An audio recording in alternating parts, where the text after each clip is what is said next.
राजाराम जलते हुए धूप में भीड़ित बस स्टैंड में गन्ने का जूस बेच रहा था। वो गन्ने को मशीन के अंदर डालकर उसे निचोड़कर एक गिलास में नींबू पानी डालकर उसमें गन्ने का जूस भरता था और इस जूस को उसके ग्राहकों को बेचता था। वो 3 दिन से यही काम कर रहा था, लेकिन वो कोई भी पैसे नहीं कमा पाया। तब वो ऐसे सोचता है कि कोई नए प्रकार का व्यापार शुरू करके इस गन्ने के व्यापार का लाभ बढ़ाना होगा। ऐसे सोचते सोचते उसे एक उपाय सूझता है। राजाराम अपने आप में ऐसे सोचता है, इस गर्मी में अगर किसी को गन्ने का जूस पीना भी है तो उनके अपने कामों के बिजी में नहीं पी पाते हैं, और कुछ लोग बस छूट जाने की टेंशन में बस उतरकर पीने नहीं आते हैं। कोल्ड ड्रिंक और लस्सी जैसे बेचा जाता है, वैसे ही अगर गन्ने का जूस भी उनके पास पहुंचाया जाए तो मेरा व्यापार शायद अच्छा चलेगा। ये सोचकर वो तुरंत कुछ प्लास्टिक कवर्स में गन्ने का जूस डालकर उन्हें पैक करके उन्हें एक प्लेट में डालकर बेचने जाता है। बस स्टैंड में सारे बसों के पास जाकर, गन्ने का जूस बाबू, गन्ने का जूस, ताज़ा ताज़ा जूस, बिना कोई मिलावट के एकदम घर से बना हुआ जूस, अलग प्रकार के कोल्ड ड्रिंक्स के बदले में ये ताज़ा ताज़ा गन्ने का जूस पियो बाबू, ऐसे उनको बेचने लगता है। कुछ ही देर में सारे गन्ने के जूस के पैकेट बिक जाते हैं। तब उसकी बीवी वहाँ आकर, सुनिए, खाने का टाइम हो गया है, मैं कैरेज लाई हूँ, पहले आप खाना खा लो फिर काम शुरू कर लेना। नहीं नहीं, रुको रुको, तुम वहीं बैठो, मैं अभी आता हूँ। ये कहकर वहाँ से चले जाकर वो उसके प्लेट में मौजूद सारे गन्ने के जूस के पैकेट को बेच देता है। फिर से गन्ने की जूस बनाने के लिए गन्ने को निचोड़ने जाता है कि सुजाता वहाँ आकर गुस्से में, क्या कर रहे हो आप, पागल हो गए हो क्या, या फिर एक ही दिन में आपको सारा गन्ना बेचना है? खाए बिना पिए बिना ये सब क्या कर रहे हो आप, पहले आप इधर आइए, खाना खा लीजिए, ऐसे वो गुस्से में कहती है।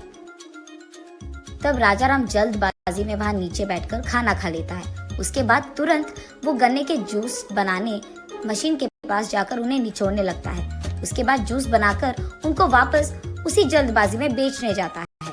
न जाने क्या काम करते हैं ये, जो खाया वो भी ठीक से नहीं खाया उन्होंने। मैंने तो अब तक सिर्फ गन्ने के जूस को बेचने वालों को एक ही जगह पर ठाने हुए देखा है, ये तो हर जगह जाकर गन्ने का जूस बेच रहे हैं, ऐसे सोचती है। ये सब दूर से देख रही एक बूढ़ी औरत सुजाता के पास आकर ऐसे कहती है, एक गिलास गन्ने का जूस दो बेटी। तब सुजाता एक गिलास ठंडा गन्ने का जूस देती है। वो जूस पीते हुए बूढ़ी औरत ऐसे कहती है, क्या बेटी, तुम दोनों व्यापार में नए हो क्या? हाँ जी, आपको कैसे पता, हम तो बहुत नए हैं इसमें। मेहनत से काम करोगे ना, सब कुछ आसान बन जाएगा बेटी, ऐसे कहती है बूढ़ी औरत। ये हर रोज यही व्यापार नहीं करते हैं जी, वो देखिए, हाँ, वहाँ का गन्ना जब तक खत्म ना हो जाए ये यही काम करते रहेंगे, ऐसे कहती है। उस बूढ़ी औरत को कुछ समझ नहीं आता है, इसीलिए वो थोड़ा आश्चर्यचकित हो जाती है और वो सुजाता की ओर देखने लगती है। ये बहुत लंबी कहानी है जी, ऐसे कहती है सुजाता। मेरा बस पहुंचने में बहुत टाइम है बेटी, तब तक बता दो उतनी लंबी कहानी क्या है, ऐसे पूछती है वो बूढ़ी औरत। हाँ, असल में तो हम खेती करते थे, हमारा गांव ना पास में ही है, हमारे पास बहुत बड़ा जमीन है और हम वहाँ अलग प्रकार के पौधों को उगाते हैं। पिछले साल हम हमारे खेत में गन्ने उगाए थे। जब गन्ना हाथ में आया, हमेशा की तरह हमारे पास मौजूद गन्ने के फैक्ट्री के लोग गन्ने को लेकर उनके पास पहुँचाने के लिए कहा था। मेरा पति भी सारे गन्ने को, वो देखिए, हाँ, उस गाड़ी में फैक्ट्री लेके गए। सुनो राजाराम, तुम्हारा सारा लोड ना वहीं पे छोड़कर चले जाओ, सारा लेने के बाद हम तुम्हें कॉल कर देंगे और पैसे भी तभी देंगे। क्या, ऐसे तो नहीं होगा साहब, पिछले साल भी आपने ऐसे ही बोलकर आधे ही पैसे दिया था, बाकी तो आपने दिया ही नहीं। क्यों राजाराम, साउंड कुछ ज्यादा नहीं आ रहा है तुम्हारा?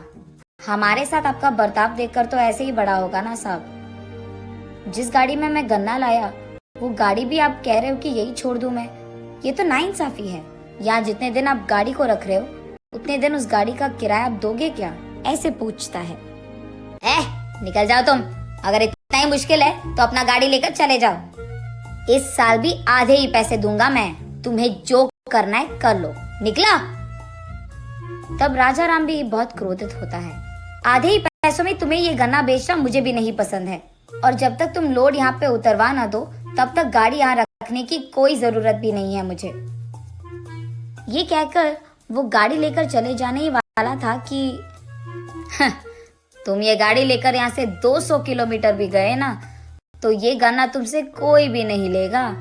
इसको तुम कहीं भी नहीं बेच पाओगे। यहाँ तो तुम्हें कम से कम आधा दाम मिल रहा है। ये कहकर वो आदमी हंसने लगता है।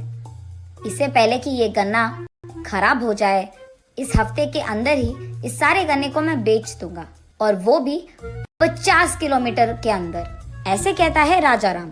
क्या इतना गन्ना को तुम अकेले बेचोगे? मजाक लग रहा है क्या? एक किसान के मेहनत पे हंसने वाले तुम जैसे लोगों से मैं क्यों तमाशा करूंगा? अब मैं करके ही दिखाऊंगा, देखते रहना। ये सुनकर क्रोधित दुकान वाला ऐसे कहता है। तो फिर ये भी सुन लो, अगर तुम 50 किलोमीटर के अंदर इस सारे गन्ने को बेच पाए तो जितना पैसे तुम्हें मिलते हैं उसका दुगना मैं तुम्हें दूंगा। ऐसे वो गन्ने के फैक्ट्री का मालिक सबके सामने वचन देता है। ठीक है, फिर दुगना दाम देने के लिए तैयार हो जाओ। ये कहकर गन्ने का लोड लेकर राजा राम वहाँ से चले जाता है। उसके जाने के बाद वो मालिक सबके साथ हंसते हुए ऐसे कहता है देखो उसका घमंड, हफ्ते के अंदर ही मेरे पैरों पे गिर जाएगा और बोलेगा कि यहाँ गन्ना कोई नहीं खरीद रहा है, कम से कम आधा तो दाम दे दो।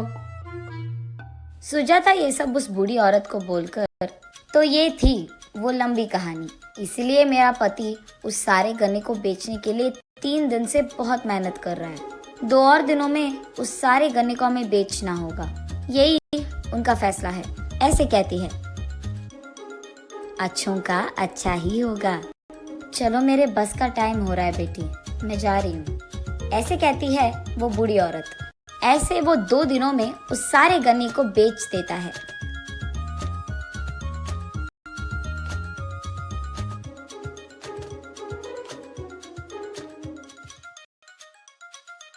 खाली गाड़ी लेकर वो उस गन्ने के फैक्ट्री के मालिक के पास जाता है। देखा आपने, सारा गन्ना मैंने हफ्ते के अंदर 50 किलोमीटर के अंदर बेच दिया। इस सब को बेचकर ये लो, इतने पैसे कमाए हैं मैंने। इसका दुगना दाम आपको देना ही पड़ेगा, और वो भी जल्दी। ये सब देखकर वो मालिक दंग रह गया। उसे डर था कि ये सब सच हो गया, इसीलिए वो ऐसे कहता है। सबूत कहाँ है कि ये सब तुमने ही बेचा है, और वो भी 50 किलोमीटर के अंदर? शायद पूरा गन्ना कहीं तुमने छुपा लिया हो, किसको पता? ऐसे कहता है। तब वहाँ पे मौजूद किसान, नहीं साहब, वो बस स्टैंड पे दिन रात मेहनत करके बेच रहा था, हमने देखा है। ऐसे कहते हैं। तब वो कुछ नहीं कर पाता है, इसीलिए हाँ ठीक है, अभी तुम्हारा किस्मत अच्छा है, तुम्हारे पैसों का दुगना दाम मैं दूंगा, ठीक है? ऐसे कहता है।